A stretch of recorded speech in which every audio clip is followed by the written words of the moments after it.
Zimbabwe tinosangana zvakare mukati mezuva ranhasi. Nhasi tadzoka zvakare pano tuni Magistrate Court. Apo tadzoka kunyaya yemukomana Jeffius Mupande uyo watakakutsanangurai nezuro kuti ari kupomerwa mhosva dzekubata madzimai Chibharo nezvekuba zvipfuyo. Nhasi apinda mukati medare. Mukati medare mabuda kuti mukomana haasi kukwanisa kutongerwa pano, akuenda kunotongerwa kuRegional Magistrate yekuHarare musi wa8 October nekuti nyaya dzake dzine udzamu. Panyaya iyi zvakare pane mwana mudiki ane 11 years waakambunyikidzwa akaita bonde naye. Pane madzimai aakaita nawo bonde. Saka nyaya yake ichanotongwa kuHarare. Zvichakadaro mukati mematare nhasi apinda zvakare nenyaya yekuba huku iyo inove yatongwa nyaya yacho, uye abvuma kuti iye akawanikwa achiba huku dzinove dzakawanikwa nemapurisa ainadzo kumba kwake asina kudziuraya. Saka abatwa nemhosva, mutongi ati aiwa Jeffius une mhosva, saka amirira kupiwa mutongo wake. Kutaura kuno akamirira kupiwa mutongo wake. Muri yeZimbabwe dzimwe dzichauya nyaya dzake. Hanzi mupari mukomana uyu, aihoromori, anokoromora. Hanzi kujera akutozikamwa nekupinda nekubuda, akatopiwa zita rekuti notora. Jeffius uyu mhosva dzaari kupomerwa, muri kuziva kuti aibata sei madzimai, ende anga ane brain, tinonzi psychology, anga achiziva metsi dzake. Aiti akasangana nemudzimai mupurazi RavaMugabe obva ati iwewe watenderwa nani kuti utsvage uno muno, uya pano unditsanangurire. Nguva yaanoda kuswedera pamudzimai uya, mudzimai achitya kuti mupurisa koopareta, obva amumbunyikidzwa mubata Chibharo. Kumwana mudiki waakabata uyu, hanzi akatonoti iwewe ndiwe uri kuitira basa rekuisira tsvina musango, uchizadza tsvina musango muna uya pano. Ndobva amubata akanomumbunyikidzwa. Hama dzangu zvinorwadza, ngatichenjererei. Mabhinya ariko, mabhinya ari kubata vana, mabhinya ari kurukisa, mabhinya ari kusadzisa zvido zvenyama yavo. Ngatigarei takachengetedza. Nemiwo madzimai muri kunze uko, ndachema nemi. Mukuona mambunyikidzwa, tsaurai. Mukuona mambunyikidzwa, tsvagai rubatsiro nekukasika. Pano ndatsikwa nemukoma namaiguru vaJeffius Mupande uyo ari kupomerwa mhosva yekubata Chibharo. Vari kushungurudzika, muri yashungurudzika. Iri kuda kukupakurirai, ikuzivisei nekukutsananguriraiwo nenyaya yaJeffius. Makadi yenyu baba? Munovara here tete? Tiripo. Aiwa, inini ndini mukoma wacho. Chokwadi. Uyu mukomana uyu hanzi Jeffius. Zita rokuti Jeffius riri kutondishamisa. Anonzi James Kabasa. Nenyaya yokuti zita rokuti Jeffius richarasisa vanhu kuti akuda kutsvagwa kuti tinoda kunoona hama yedu James. Anonzi Jeffius. Aiwa, anonzi James Kabasa. Mhuri yeZimbabwe tatambudzika nenhau yekuitwa nemufana wedu.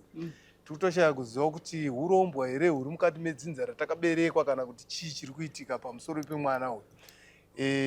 Tikukumbira mhuri yeZimbabwe dai zvaikwanisika, dai zvaigona, zvaibvira, dai vanobatsira kana vachinge variko vachitinzwa paZimbabwe.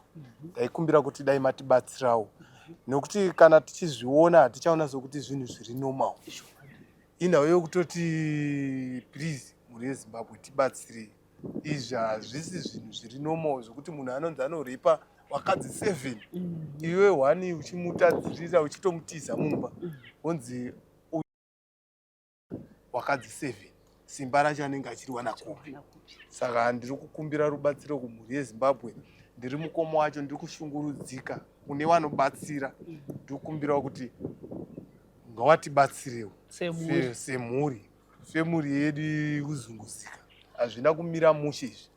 Mukatsanangure mhuri yeZimbabwe kuti achikura James uyu akakura sei, anga ari mwana akaita sei, even akura pa anga ari mwana ane hunhu hwakaita sei? Mukomana uyu maziro yandaimuita anga ari munhu akanyarara zvisingaita, anga asingataure taure. Asi zvinhu zvakutongondinetsawo ipapa nenhau yokuti handina kukura naye nekuti ndiri muhobe hangu kwaari. Ende handina kumborarama naye hangu, asi maziro andaimuita ndaimuziva ari munhu akanyarara, anga asingataure taure. Saka izvezvi ndakutongoshamisika kuti izvezvizvi haatodi kundondiona, anotonditiza. Zvokutoti notozongonzwa kunzi apara mhosva kuti agare pandiri chaipo chaipo, kuti anenge anonditya. Saka ipapapa zvokuti dai anga asinambobvira adaiso taigona kutombotsvagawo maprofita kufamba naye, asi haabatike. Alright, ndanzwa kuti izvo anzi akambopara kumasuro akatoenda kujere futi. Ichokwadi ichocho. Akatombopara. Haatorina kana nguva, ndokuti kana 3 months hadzina kutombokwana nditi atobva futi anga apara yei ipapo inenge semu iyoyo. Muri yeZimbabwe nyaya iri pano yakaoma, nyaya pano inorwadza yekuti muri iri kutotambura, iri kutoti kana kune maprofita anobatsira, nokuti vaakutotyawo kuti kana umwe futi anogona kubatwa nemweya uyu. Havachazivi kuti mukomana pamwe ane kwaakaromba, kana kuti urombo hwemhuri, kana kuti mweya yemadzinza, kana kuti mashavi hanzi euvhimi.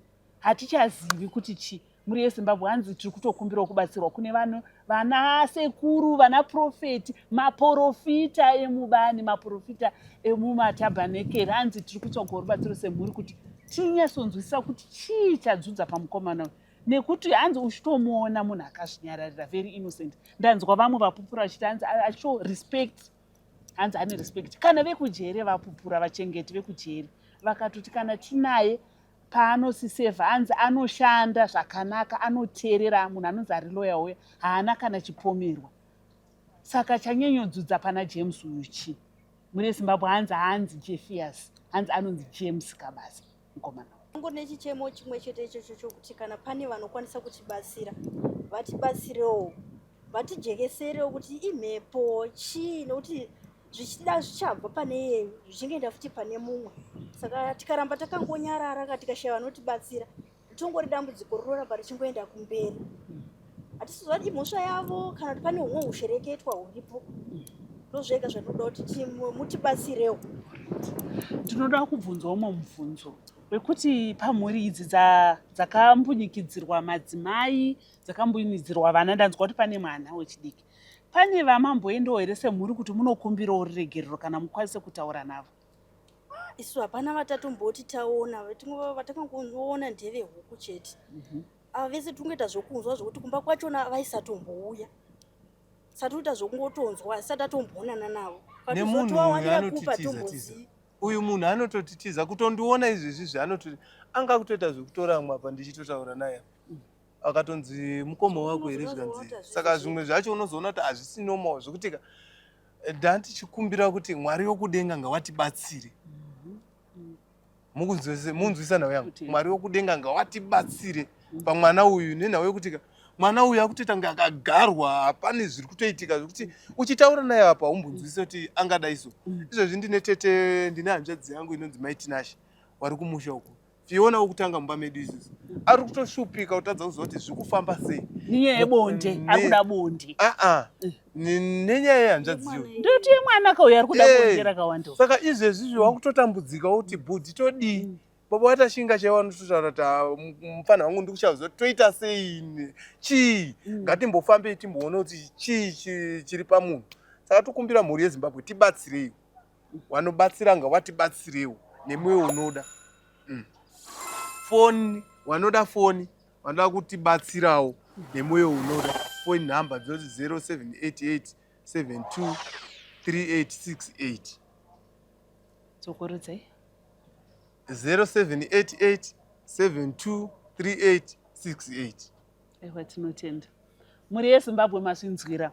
Hanzi izvo chawana mumwe achisekwi. Asi kadei akaona kuti ane dambudziko akataurawo nemhuri. Hanzi ari kutotiza mhuri yake. Hanzi nenyaya yekuti atonakirwa nenyaya yekuda bonde remadzimai asingazivi, revana vasingazivi, nekunotora-tora. Kuzonotora-tora pamwe ada kudya kuti awane simba rekuita bonde.